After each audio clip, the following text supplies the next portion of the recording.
Hey, what's up, everybody? My name is Christian Arteaga. I'm a C7 quadriplegic medically retired Air Force veteran, and this is Monday Push, where I spent a couple minutes sharing a lesson I've learned.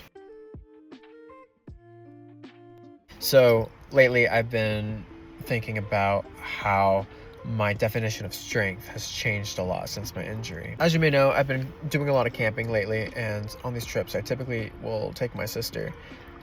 She's a huge help on these trips. She does all the packing, the unpacking, setting up the campsite, breaking down the campsite. And I was beginning to get hung up on all the ways that I wasn't really able to contribute, how I wasn't really able to help her in these things. So I started thinking about all the things that I was bringing to the trip. I was doing all the planning, I was booking the sites, planning the routes, I did all the driving, I bought all the gear, bought the groceries. I wanted to make sure that I did everything I could to set up the opportunity to go on these trips. Before my injury, I would have defined all my personal strengths as self-reliance, physical fitness, toughness, performance, not needing help.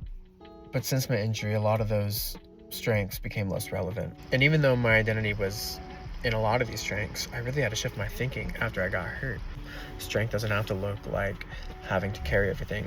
Not only that, but the strengths that I've gained since my injury, I've learned resilience, I've learned patience, I've learned empathy, I've learned a lot about perspective and gratitude, and enhanced my adaptability. So thinking forward and considering all my friendships, relationships, any event that requires teamwork, whether it's in a workspace or traveling or camping, I want to make sure that I'm able to carry the vision, carry optimism, carry the resilience to execute the plan. Essentially, since my injury, I've lost the ability to carry as much physically, but I've gained the ability to carry more emotionally, and I can carry more responsibility through my leadership, through my optimism, through my adaptability. What I now bring to the table looks different, but it's not any less valuable. It's not better, it's not worse, it's just different.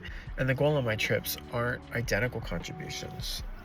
The goal is meaningful contributions. So this week, I'd encourage you to ask yourself, have I been focusing on the strengths that I've lost recently? And have I taken the time to notice all the strengths that I've gained? Thank you for tuning in to this week's Monday Push, and we'll catch you next week. See ya.